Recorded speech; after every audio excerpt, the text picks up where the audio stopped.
చంద్రబాబు నాయుడు గారు పదే పదే మంత్రుల పనితీరు గురించి మాట్లాడుతూ ఉన్నారు. క్యాబినెట్ సమావేశం జరిగిన ప్రతిసారి కూడా మంత్రుల పనితీరు మీద అసంతృప్తి వ్యక్తం చేస్తూ ఉన్నారు.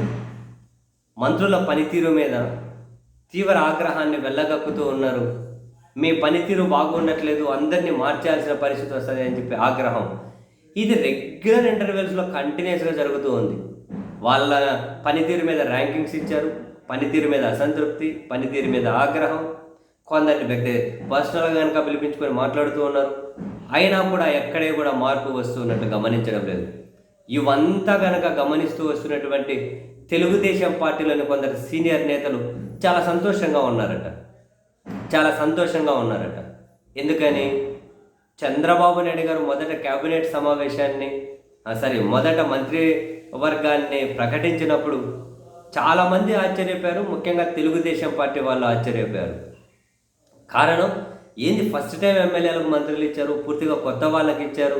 సీనియారిటీ అనేది ఎక్కడుంది? ఎవరు కూడా సీనియర్లు అనబడే వాళ్ళు కనిపించడం లేదు ఈ మంత్రివర్గంలో అని అంటే అప్పుడు జరిగిన చర్చ ఏంటి? అంత నారా లోకేష్ గారి ముద్ర. తదుపరి నారా లోకేష్ గారి నాయకత్వాన్ని బలోపేతం చేయడం కోసం ఈ మంత్రివర్గాన్ని ఇప్పుడు నియమించారు. వీళ్ళంతా కూడా నారా లోకేష్కి సంబంధించినటువంటి వర్గమే, అంటే ఆయన టీమే అని చెప్పి తెలుగుదేశం పార్టీ పత్రికలు బ్యానర్ హెడ్డింగ్లు పెట్టి రాసుకుంటూ వచ్చాయి. సీన్ కట్ చేస్తే సంవత్సరం తిరగకముందే 13 నెలల్లో 13 సార్లు పైన చంద్రబాబు గారు తిట్టింటారు మంత్రులు, అంతకుమించే తిట్టింటారు. ఇప్పుడు సీనియర్ నాయకుల సంతోషం ఏంది?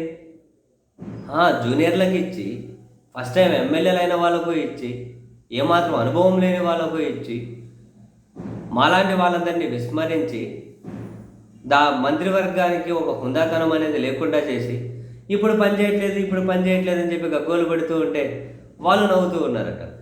ఆఫ్ ది రికార్డ్ ఆ సీనియర్ నేతలుగా ఉన్న వాళ్ళు మంచి పని అయింది అని చెప్పి సంతోషపడుతూ ఉన్నారు. నిజమేగా? ఇప్పుడు చంద్రబాబు అంటే వాళ్ళు మాట్లాడుకుంటూ ఉన్నది, ఇప్పుడు చంద్రబాబు గారి మంత్రివర్గం అంతా కనుక నారా లోకేష్ గారి టీమే అని వీళ్ళే ప్రచారం చేశారుగా. బట్ కొంతవరకు వాస్తవం కూడా అదేగా. మరి వాళ్ళ పనితీరు బాగోగుండట్లేదు. అసలు శాఖల మీద మీకు ఇంకా సంవత్సరం దాటిన పట్టే లేకుంటే ఎలా అంటున్నారట. పట్టు సంపాదించాలని చెప్పి ఇంట్రెస్ట్ ఉండాలి కదా. వాళ్ళ మంత్రివర్గాలు వాళ్ళకి కేటాయించినటువంటి మంత్రిత్వ శాఖను సమర్థవంతంగా నిర్వహించాలని చెప్పి వాళ్ళకు ఉండాలి కదా. దాన్ని సమర్థవంతంగా నిర్వహించాలని చెప్పి వాళ్ళకు ఉండాలి కదా. అంతా ఎంతసేపు ఉన్నా ఇల్లు ఉండగానే దీపం ఉండగానే ఇల్లు చక్కబెట్టుకుందాం అని చెప్పి ఎక్కడెక్కడ ఏమేమి డబ్బులు వస్తాయి, ఏమేమి ఉంది, ఏమేమి వెనకేసుకుందాం. ఫస్ట్ డబ్బులు ఉండే తర్వాత టీడీపీనా, జనసేన, వైసీపీనా, బీజేపీనా ఏదో ఒక దాంట్లో పోవచ్చు కదా.